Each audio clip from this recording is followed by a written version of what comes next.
Being a child in war, it's difficult, and I had no desire to really survive because I'd lost everything.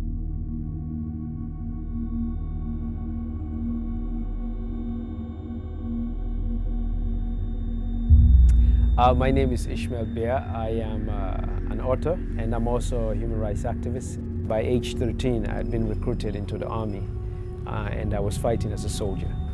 When the war finally came to my part of the country, I was 12 years old, and I started running from it. I lost everything, my immediate family was killed in the war, so my mother, father, and two brothers. You learned to function in madness very quickly. You have to adapt to your situation in order to survive. And often you're exposed to extreme levels of violence that you've never even heard of. There was a lot of hardship. We had lots of arms and ammunition, but no food, no medicine, and lots of drugs. But also when you've lost family and everything, you quickly learn to belong to this group. But to belong to this new group required violence. Violence became the way to show loyalty. There were several things that gave me hope. One of them was when I was a boy, my father used to say to me, if you're alive, there's a possibility that something good would happen to you. That if none of those possibilities exist in your life anymore, you will die. And while we had gone on one of these missions, there were a few people who showed up. And I vividly remember them wearing this thing that says UNICEF on it and the logo of this person with this baby. And I remember thinking to myself the first time that maybe they're like a new mercenary group that we're gonna collaborate with, because I never heard of UNICEF.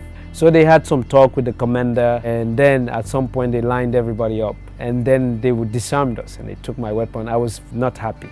I was actually very upset, because I knew what that meant, not to have a weapon in the context that I was in. And then they put us in this vehicle and said, you're gonna recover from the war and become a child again.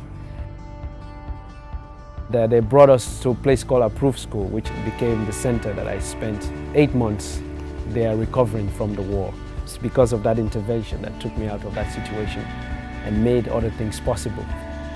After I came out of this experience of being a child in war, and I thought to myself, what can I do to give back? What can I do to have people understand the possibilities on the other end, how you can recover from all of that when you're given the right care and support. So I decided to be an example for both people coming out of the struggle, but also people who are doing that work to assist people coming out of that struggle. It's not often you come out of a situation, you meet somebody who has come out of a similar situation like you, and it's doing well and it's standing there, so it gives you hope that you too can do something with yourself.